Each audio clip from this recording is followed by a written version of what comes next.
जय यीशु की। मैं हूं प्रियंका डामोर और आप देख रहे हैं रेडियो वार्ता शीर्षक की हिंदी सर्विस। कलीसिया समाचार में आप सभी का स्वागत है। कलीसिया समाचारों में प्रमुख है।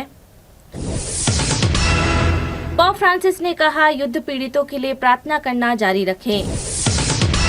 गाजा युद्ध को लेकर तुर्की द्वारा इजरायल के साथ व्यापार का निलंबन।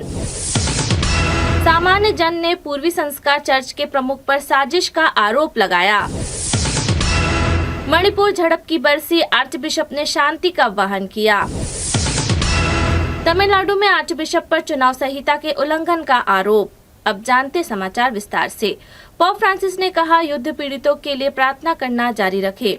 देवदूत प्रार्थना के उपरांत पोप ने उपस्थित विश्वासियों एवं तीर्थयात्रियों का अभिवादन किया। उन्होंने ऑर्थोडॉक्स कलीसिया एवं पूर्वी कलीसिया के सभी क्रिस्तों को पास्का पर्व की हार्दिक शुभकामनाएं दी और युद्ध से पीड़ित लोगों के लिए शांति की कामना की। जूलियन कैलेंडर के अनुसार आज पास्का महापर्व मनाया जा रहा है। इसकी याद करते हुए पोप ने पास्का पर्व मनाने वाले सभी क्रिस्ती भाई बहनों को संबोधित कर कहा, मैं ऑर्थोडॉक्स कलीसियाओं और कुछ पूर्वी कैथोलिक कलीसियाओं के भाइयों और बहनों को बड़े स्नेह के साथ अपनी शुभकामनाएं भेजता हूँ, जो आज जूलियन कैलेंडर के अनुसार पवित्र पास्का मनाते हैं। पुनर्जीवित प्रभु सभी समुदायों को आनंद और शांति से भर दे और उन लोगों को सांत्वना दे जो कठिनाइयों में हैं।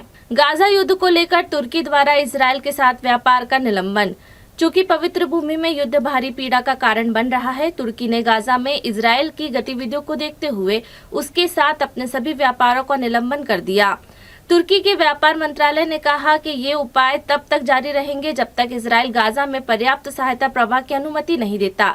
2023 में दोनों देशों के बीच लगभग $7 अरब का व्यापार हुआ। अपनी ओर से इजरायल के विदेश मंत्री ने तुर्की के राष्ट्रपति रेसेप तैयप एर्दोगन पर तानाशाह की तरह काम करने का आरोप लगाया। सामान्य जन ने पूर्वी संस्कार चर्च के प्रमुख पर साजिश का आरोप लगाया। संकटग्रस्त भारतीय महाधर्म प्रांत के सामान्य जन के एक वर्ग ने वेटिकन के सिरो मालाबार चर्च में उनके दशकों पुराने विवाद को निपटाने की अपील की है और चर्च प्रमुख पर उनके महाधर्म प्रांत को अस्थिर करने की साजिश रचने का आरोप लगाया है।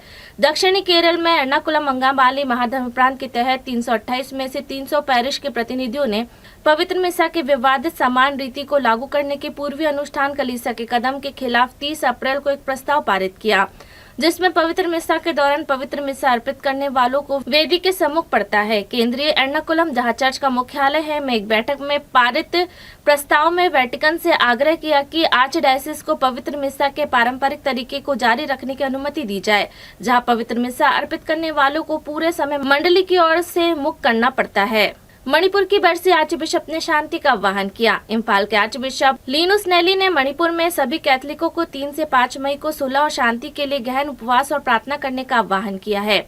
मई की शुरुआत में महाधर्म प्रांत द्वारा जारी एक बयान में कहा गया है, आइए हम उस दिन के लिए निरंतर प्रार्थना करें जब सभी जातियों और धार्मिक समुदायों के लोग मणिपुर की इस खूबसूरत भूमि में शांति से एक साथ रह सके। 3 मई को मैतेई और कुकी समुदाय के बीच हुई जाति संघर्ष में सैकड़ों लोगों की मौत हो गई और 60,000 लोगों का विस्थापन हुआ।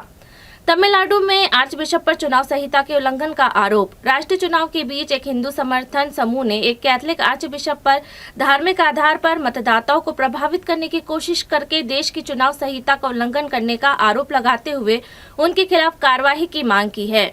भारतीय जनता पार्टी से संबंध लीगल राइट्स प्रोटेक्शन फोरम चाहता है कि भारत का चुनाव आयोग तमिलनाडु राज्य में मद्रास मेलापुर के आर्चबिशप जॉर्ज एंथोनी स्वामी के खिलाफ कार्रवाई करे।